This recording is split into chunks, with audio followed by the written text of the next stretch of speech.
देखिए हमारी जो पुस्तक है उसमें एक तो है भारतीय अर्थव्यवस्था, एक पुस्तक है हमारी समष्टि अर्थशास्त्र। तो हम इस वाली किताब में कौन सा विषय प्रारंभ करने जा रहे हैं? समष्टि अर्थशास्त्र। कौन सा? समष्टि अर्थशास्त्र। ये जो विषय है ये है समष्टि अर्थशास्त्र, यानी कि मैक्रो इकोनॉमिक्स। इसका मैंने पूर्व के पीरियड्स में आपको बता चुका हूं क्या मैक्रो इकोनॉमिक्स होती है, क्या होती है मैक्रो इकोनॉमिक्स। इसका शाब्दिक अर्थ ग्रीक भाषा के शब्द से आया, जो अंग्रेजी भाषा के मैक्रो के रूप में परिवर्तित हुआ, जिसका अर्थ होता है व्यापक। तो ये हम समझा चुके हैं आपके लिए। अब हमने जो करना है वो क्या करना है कि इसमें पढ़ना है आय का चक्रीय प्रवाह। क्या पढ़ना है? आय का चक्रीय प्रवाह देखेंगे। तो आय का चक्रीय प्रवाह जो विषय है, मान लिया जाए जो कोई भी चीज जो एक चक्र के रूप में चले, यानी कि निरंतर चले, जो जिसमें आदान प्रदान हो, वह क्या कहलाएगी? प्रक्रिया चक्रीय कहलाएगी। तो क्या आय के चक्रीय प्रवाह में कुछ आपको नए शब्द देखने को मिलने वाले हैं, और वो है क्या? साधन। वो क्या है? साधन का भुगतान, वस्तु एवं सेवाएं और वस्तु एवं सेवाओं का भुगतान। तो देखिए मैंने पहले भी बताया आपसे, मैंने आपसे पहले भी बताया कि आय के चक्रीय प्रवाह में जैसे कि आपके एक चक्र के रूप में प्रक्रिया चलेगी। मैंने कहा साधन, फर्म और परिवार से जब हम स्टार्ट करेंगे आय के चक्रीय प्रवाह को, ये देखिए आय का चक्रीय प्रवाह बनाने का जो प्रक्रिया है वो किससे प्रारंभ हुई? एक प्रवाह के रूप में, चक्रीय रूप में, निरंतर चलने वाली प्रक्रिया के रूप में। आपके पास दो चीजें हैं शुरू में, फर्म एवं परिवार। क्या है? तो देखिए अगर हम इसको इस तरह से करें तो फर्म, परिवार बेसिकली जितनी भी जनता रहती है, जिनके पास निजी संसाधन है, पूंजी है, और वह जो भी उत्पादक है, जो उत्पादन करना चाहता है, उसे क्या उपलब्ध कराएगा? फर्म, परिवार क्या देगा? फर्म को संसाधन देगा। क्या देगा? संसाधन। तो परिवार ने, अब आप इसको परिवार को यहां भी लिख सकते हैं, फर्म को यहां भी लिख सकते हैं। समझना यह है कि कौन देगा और क्या लौटाएगा, बस इस चक्रीय प्रवाह में हमको यह देखना है। आपसे प्रश्न पूछा जा सकता है, भाई आय का चक्रीय प्रवाह क्या निरंतर चलता है? क्यों होता है? कैसे ये चक्रीय प्रवाह है? तो मैंने अभी बताया चक्रीय प्रवाह इसलिए है क्योंकि साधन दिए जा रहे हैं परिवार से फर्म को और उसका भुगतान किया जा रहा है। इसी तरह से फर्म वस्तु सेवा दे रहा है, वस्तु सेवा का भुगतान प्राप्त हो रहा है। तो ये प्रक्रिया जो है आपकी क्या है? आय का चक्रीय प्रवाह ऐसे बनती है। आपको बहुत सावधानी से समझना होगा क्योंकि कई जो शब्दावली है वो नहीं आ रही है। इस बार जो आपने नहीं सुना होगा, इन शब्दों को सुना भी होगा तो अपने संदर्भ में समझा होगा, लेकिन हम इसको समझना चाहते हैं अर्थशास्त्र के संदर्भ में। अर्थशास्त्र में इसका क्या मतलब है? तो हमने देखा कि परिवार ने फर्म को क्या दे दिए? साधन। साधन में क्या क्या चीज शामिल होती है? देखिए भूमि, पूंजी, श्रम, साहस, संगठन। ये आप लोगों के लिए क्या है बच्चों? ये आपके साधन है। क्या है? अब मैं ये बताना चाहता हूं कि ये इसने दिए तो फर्म इसको क्या लौटाएगा? वस्तु और सेवाएं लौटाएगा। केवल तब तक ये क्या रहेगा? वस्तु एवं सेवा ही दे रहा है। कई प्रकार की वस्तुएं और कई प्रकार की सेवाएं होती हैं जो फर्म परिवार को। भाई कुछ वस्तु के नाम बताइए, आप बताओ, कोई वस्तु बताओ। कलम है, तुम बताओ कोई वस्तु। फर्म में क्या चीज बनती होगी? कॉपी बनती है, कार बनती है, मोटरसाइकिल बनती है, तो कोई और बताओ क्या चीज बनती है भाई, कौन सी वस्तु बनती है बाजार में जो बिकने के लिए आती है? बाइक। और इस तरह से आपने तमाम दुनिया भर की चीजें देखी हैं जो बिकने के लिए आती हैं, जो फर्म बना के परिवार को देता है, ये वस्तु सेवा हो गई। अब ये तब तक, अब हम आय के चक्रीय प्रवाह के दो प्रकार पढ़ेंगे। कौन से प्रकार? दो प्रकार, वास्तविक प्रवाह और मौद्रिक प्रवाह। जब तक हमारा ये चक्रीय प्रवाह मात्र इस रूप में रहेगा तो ये कहलाएगा वास्तविक प्रवाह। क्या कहलाएगा? तब तक ये वास्तविक प्रवाह कहलाएगा। और इसको हम ऐसे ही समझाएंगे, वास्तविक प्रवाह की आर्थिक क्रिया में जो दो क्षेत्र हैं, फर्म और परिवार। परिवार फर्म को साधन देता है और बदले में फर्म उसको वस्तु सेवा देती है। यहाँ पे मुद्रा का इस्तेमाल कहीं नहीं किया गया है, भुगतान के बदले में भी नहीं और साधारण रूप में भी कहीं मुद्रा की बात नहीं हुई है। उसने उसको साधन दिए और उसने उसको वस्तु सेवा दी। तब तक ये क्या कहलाएगा? इस तरह का चक्रीय प्रवाह जब हम बोलते हैं तो ये क्या कहलाता है? वास्तविक प्रवाह। क्या कहलाता है? वास्तविक प्रवाह। अब इसका दूसरा प्रकार, आय के चक्रीय प्रवाह का दूसरा प्रकार जो है मौद्रिक प्रवाह है। उसी में सारा पाठ सम्मिलित है। अब जो मौद्रिक प्रवाह पढ़ेंगे और आय के चक्रीय मॉडल के जितने भी मॉडल पढ़ेंगे सब मौद्रिक प्रवाह के अंतर्गत आते हैं, ना कि वास्तविक प्रवाह। अर्थ कुछ नहीं है, मौद्रिक प्रवाह में बस हम मुद्रा को शामिल कर लेते हैं। और अब हम बस इतना ही कहेंगे कि परिवार ने दो चीज और बढ़ जाएंगी इस सर्कल में। परिवार ने साधन दिए तो यहां हम लिखेंगे फर्म ने उसको साधन का भुगतान कर दिया। देखिए बच्चों, ये यहाँ पे आय का चक्रीय प्रवाह का हमने बताना है। तो इसको देखिए, यहाँ पे क्या है आपके लिए, ये क्या लिखा हुआ है? वस्तु एवं सेवाएं। ये जरूरी होगा, वस्तु एवं सेवाओं इसको लौटाएगा साधन का भुगतान। क्या? साधन का भुगतान। देखो, भूमि के बदले में क्या देगा? लगा। भूमि के बदले में क्या मिलेगा? और पूंजी के बदले में क्या मिलेगा? ब्याज। श्रम के बदले में क्या मिलेगा? मजदूरी देगा। कौन देगा? फर्म देगा परिवार को, मजदूरी देगा। जो परिवार का मजदूरी कर रहा है उसको मजदूरी देगा। जिसने पैसा दिया था उसको ब्याज देगा। जिसने भूमि दी थी उसको लगान मिलेगा बदले में, पैसे के रूप में। तो साहस के बदले में लाभ मिलेगा। साहस के बदले में क्या मिलेगा? जिसने भी साहस किया है लाभ मिलेगा। संगठन के बदले में भी क्या मिलेगा? पैकेज या तनख्वाह या पारिश्रमिक मिलेगा। श्रम के बदले में तो मिलता ही है। और जो प्रबंधन कर रहा है, मैनेजमेंट कर रहा है, संगठन ऑर्गेनाइज कर रहा है, उसको कई फॉर्म में आय मिल सकती है। संगठन करने वाला खुद भी मालिक होगा तो लाभ भी उसी को मिलेगा और तनख्वाह भी वो बचा लेगा अपनी।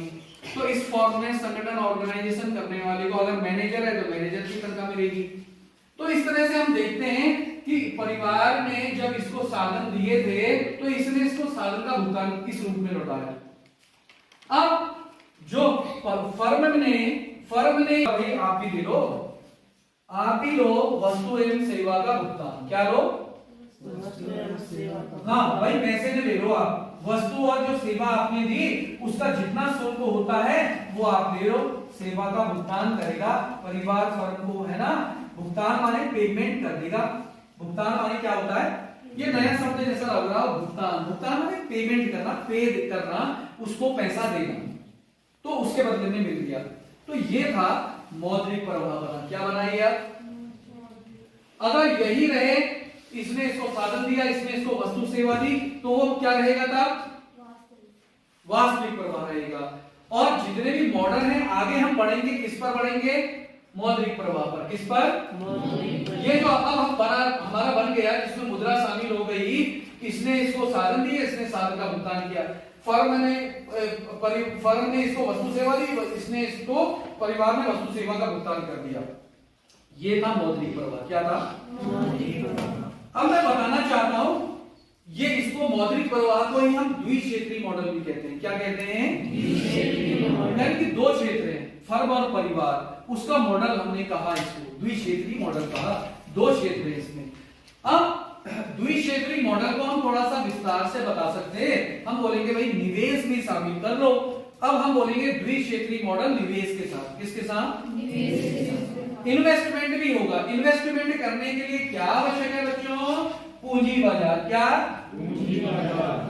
पूंजी बाजार को हम आरबीआई भी कह सकते हैं, मौद्रिक बाजार भी कह सकते हैं। और ये जो पूंजी बाजार होगा, यहां कौन लेना देना करेगा? यहां कौन लेना देना करेगा? परिवार यहां बचत करेगी। परिवार क्या करेगी? बचत। और क्या लेगी? उधार। और ऐसे ही फर्म क्या करेगी? अपना पैसा जमा करेगी या बचत करेगी और लेगी क्या? उधार। क्या लेगी? बैंक से, पूंजी बाजार से। तो पूंजी बाजार जो कैपिटल मार्केट होता है, जितने प्रकार के भी बैंक भारत में हैं, आरबीआई, व्यापारिक बैंक, एसबीआई, बड़ौदा, इसके अलावा अन्य ग्रामीण बैंक, व्यापारिक बैंक और कोई भी संस्था जो पूंजी से जुड़ी हुई है, महाजन, सेठ, साहूकार, ये सब मिलाकर क्या बनाते हैं? एक देश का पूंजी बाजार। तो हम पूरे देश के बारे में पढ़ रहे हैं, पूरे समष्टि के बारे में पढ़ रहे हैं, पूरे अर्थव्यवस्था के बारे में पढ़ रहे हैं। तो इस तरह से फ्लो होता है पैसों का और लेन देन का। ये हो गया द्विक्षेत्रीय मॉडल पूंजी निवेश के साथ। अब मान लिया जाए हम पढ़ना चाहते हैं तीन क्षेत्रीय मॉडल। मैंने बताया आपको तीन क्षेत्रीय मॉडल बनाने के लिए आप किसको इंक्लूड कर लेंगे? सरकार को। किसको? सरकार। सरकार, गवर्नमेंट जो है देश की, ये सरकार। सरकार किससे लेना देना करेगी? फर्म से लेना देना करेगी। किससे लेना देना करेगी? फर्म से फर्म से लेन देन करेगी। तो फर्म तो क्या होगी? सरकार क्या करेगी? प्रोडक्शन करती। क्या करती है? सरकार में भी कई काम उत्पादक क्रियाएं होती हैं। तो वो अपना जो सरकार के गवर्नमेंट में उत्पादक है, उत्पादन कंपनियां हैं, वो जो प्रोडक्ट करेगी उसको परिवार वाले भी खरीदेंगे और फर्म भी खरीदेगी। ऐसी जो फर्म है विभिन्न प्रकार की हैं, उनसे जो भी उत्पादन होता है उसको कौन भी खरीदता है? सरकार भी खरीदती है। कौन खरीदती है? सरकार। सरकार भी फर्म से खरीदती है। तो इस फ्लो को भी हम दिखाएंगे, इस प्रवाह को भी हम दिखाएंगे। कैसे? देखो, एक सरकार, अब देखो जहां से जगह है वहां से ले जाइए। सरकार ने फर्म को क्या दी? वस्तु एवं सेवा दी। और फर्म ने भी सरकार को क्या दी बच्चों? फर्म ने भी सरकार को क्या दी? वस्तु सेवा। क्या दी? वस्तु सेवा। और दोनों को ही एक दूसरे को बदले में क्या मिलेगा? वस्तु एवं सेवा का भुगतान। क्या मिलेगा? वस्तु एवं सेवा का भुगतान। हाँ, वस्तु एवं सेवा का भुगतान आवश्यक रूप से मिलने वाला है। तो एक फ्लो हम दिखाएंगे। जिस तरफ की ओर जा रहा होता है वहां हम तीर का नुकीला हिस्सा बनाते हैं, एरो का निशान उसी दिशा में करते हैं जहां पे भी पैसा जाता है। जिससे जाता है और जिसको जाता है उसकी तरफ तीर का निशान बनता है। जिसको मिलता है पैसा वहां की तरफ तीर का निशान बनाते हैं। मान लिया जाए सरकार भुगतान कर रही है, इसका वस्तु सेवा जो फर्म से ली थी उसका भुगतान कर रही है, तो तीर का निशान फर्म की ओर होगा। फर्म को पैसा मिल रहा है सरकार से, वस्तु सेवा का भुगतान। क्या? और फर्म ने जो सरकार से लिया था उसका भुगतान कर रही है, तो उसका हम कैसे मेंशन करेंगे? तीर का निशान किधर जाएगा? सरकार की ओर। कहां जाएगा? सरकार। पैसा किसको मिलने वाला है? सरकार को मिलने वाला। किसको मिलने वाला है? सरकार को। हाँ, लिखेंगे वस्तु सेवा का भुगतान, तीर का निशान कहां बनेगा? अब ये हो गया तीन क्षेत्रीय मॉडल। इसको लिखने का तरीका कैसा रहेगा आप सबसे बताएंगे। पहले शुरुआत करेंगे पैराग्राफ में। तीन क्षेत्रीय मॉडल में तीन क्षेत्र होते हैं, फिर इसमें आने वाले तीन क्षेत्र निम्न प्रकार से हैं या इनमें सम्मिलित होने वाले घटक निम्न हैं, कारक निम्न हैं। तो फर्स्ट पॉइंट लिखेंगे फर्म, दूसरा लिखेंगे परिवार, तीसरा लिखेंगे सरकार, चौथा लिखेंगे पूंजी बाजार। है ना? ये चारों चीज आप लिखेंगे। फिर इनमें क्या करना? आपसी जो संबंध है, जो हम तीर का निशान बता रहे हैं कि उसने उसको वस्तु दी, उसने उसको सेवा दी, इनका ही अंतर संबंध क्या बन गया? वो मॉडल बन गया। जब सरकार शामिल होती है तो कौन सा मॉडल बन गया? ये तीन क्षेत्रीय मॉडल। कौन सा बन गया? तीन क्षेत्रीय मॉडल। अब क्या बचता है और कौन सा? देखो, दो तरह की अर्थव्यवस्था होती है, खुली अर्थव्यवस्था, एक बंद अर्थव्यवस्था। बंद अर्थव्यवस्था वाले देश दूसरे विश्व के अन्य देशों से व्यापार नहीं करते। कौन? बंद अर्थव्यवस्था वाले, जो बंद है विश्व के अन्य देशों के लिए, बंद अर्थव्यवस्था वाले देश कभी भी दूसरे देशों के साथ व्यापार नहीं करते। जबकि खुली अर्थव्यवस्था का अर्थ होता है ओपन इकोनॉमी, मतलब कि एक देश विश्व के अन्य देशों से व्यापार करता है, लेना देना करता है, चीजों को खरीदता है और भुगतान करता है। वहां से चीज मंगाएगा, आयात करेगा तो पैसा देगा, अगर अपनी देश की चीज निर्यात करेगा तो पैसा लेगा। तो इस संबंध को करने के लिए जब बनाएंगे तो ये बन जाएगा 4 क्षेत्रीय मॉडल। क्या बन जाएगा? 4 क्षेत्रीय मॉडल। कौन सा? तो हम क्या दिखाएं? विश्व के अन्य देश। कौन सा दिखाएंगे? विश्व के अन्य देश। तो ये विश्व के अन्य देश का संबंध किससे भी होगा? फर्म से भी होगा और सरकार से भी होगा। किससे होगा? सरकार से भी इनका लेना देना है। जैसे भारत की सरकार से अगर सरकारी कोई खरीद है तो सरकार से लेना करेंगे विश्व के अन्य देश। उसमें जापान हो सकता है, अमेरिका हो सकता है, इटली हो सकता है, अफ्रीका हो सकता है, दक्षिण अमेरिका हो सकता है, चीन हो सकता है, रूस हो सकता है, जापान, कोरिया, इस तरह से विश्व के हर देश, ऑस्ट्रेलिया, न्यूजीलैंड और उत्तरी अमेरिका, दक्षिण अमेरिका, अफ्रीका, मालदीव, यूरोप, कई देश हो सकते हैं। तो ये जो देश है ये क्या है? विश्व के अन्य देश है। क्या है? विश्व के अन्य देश। इनसे लेना देना कौन कर रहा है? फर्म भी कर रही है, टाटा अंबानी जैसी बड़ी कंपनी भी कर सकती है, टाटा अंबानी। उसके अलावा कोई जो भी निवेशक हैं वो इनसे संबंध कर सकते हैं विश्व के अन्य देश से। इसके अलावा राज्य सरकार भी इनसे संबंध कर सकती है, केंद्र सरकार भी संबंध कर सकती है। तो हमको दिखाना पड़ेगा वो फ्लो। फर्म से हम विश्व के अन्य देश, इससे क्या ली? वस्तु सेवा ली, और इसने क्या दी? इसको वस्तु सेवा दी। इसने इसको भुगतान किया, वस्तु सेवा का भुगतान किया, इसने भी इसको वस्तु सेवा का भुगतान किया। ये फ्लो हमने दिखाया। ऐसे ही जिस तरह के फ्लो हमने दिखाए ऐसे ही सरकार का विश्व के अन्य देश से फ्लो दिखा सकते हैं। बाहर से आप आउटर लाइन से ले जाओगे लाइन। सरकार ने सीधा आयात और निर्यात भी लिख सकते हो। क्या? आयात और निर्यात। निर्यात देश से जाएगा, आयात देश में आएगा, आयात देश में आएगा, तीर का निशान सरकार की ओर होगा, और निर्यात देश से जाएगा, तीर का निशान विश्व के अन्य देश की तरफ होगा। और आयात का भुगतान और निर्यात का भुगतान, इस तरह से आप क्या दिखाएंगे? अपने आय के चक्रीय प्रवाह दिखाएंगे। तो कितने मॉडल हो गए? 4। द्विक्षेत्रीय मॉडल मौद्रिक प्रवाह का जो अर्थ है वो आय का चक्रीय प्रवाह का अर्थ भी बताता है। जो अर्थ मौद्रिक प्रवाह में मैंने बताया वो आय के चक्रीय प्रवाह में भी बताओगे, वही द्विक्षेत्र में बताओगे। फिर द्विक्षेत्र निवेश के साथ मॉडल, फिर 3 क्षेत्रीय मॉडल, 4 क्षेत्रीय मॉडल। अब हमारे जो विषय बचे हैं कि आय का रिसाव और आय का अंतक्षेपण और स्टॉक और प्रवाह। मैं संक्षेप में बता देता हूं। ये जो फ्लो आपने देखा पैसे का इधर से उधर, पूंजी बाजार में ये जमा भी किया जा रहा है, या कहीं ना कहीं जब जो फ्लो है उसमें से कुछ पैसा निकल के पूंजी बाजार में यानी कि बैंक में जमा हो जाता है, लोगों के द्वारा, फर्म के द्वारा जमा हो गया, और जो फ्लो बह रहा है उसमें कमी आ गई, तो यह क्या कहलाएगा? आय का रिसाव, लीकेज ऑफ इनकम। क्या कहलाएगा?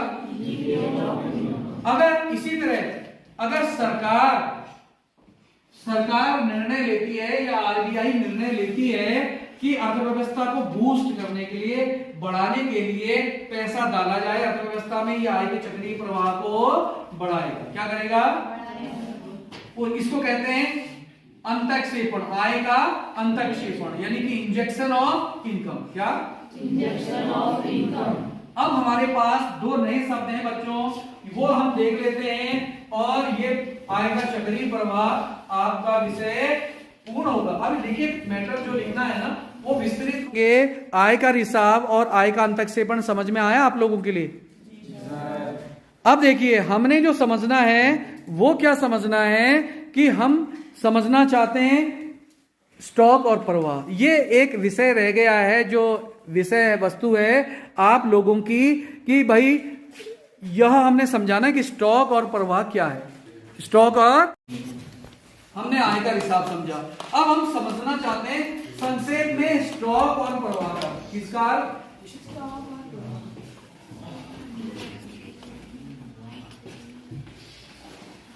देखिए, ये मैं आपसे थोड़ा सा बात भी करता हूं, ये नए विषय हैं आपके लिए। स्टॉक क्या है, प्रवाह क्या है, नए शब्द होंगे, लेकिन कहीं ना कहीं आपने सुना होगा भैया बहना और स्टॉक है मेरे पास इस चीज का, या आप जनरली कई बात करते होंगे, लेकिन अर्थशास्त्र के दृष्टिकोण में हमको इस साल समझना है ये विषय, तो वो आपने नहीं समझा होगा। देखिए, हमारे पास क्या होते हैं, एक निश्चित पॉइंट होता है। क्या होता है? निश्चित पॉइंट। और एक लंबी अवधि होती है। यह अवधि हो सकती है सप्ताह भर, महीने भर, साल भर, लेकिन ये पॉइंट क्या होगा, निश्चित समय अभी के अभी होगा। एक कोई निश्चित डेट में, निश्चित दिन में, निश्चित समय में।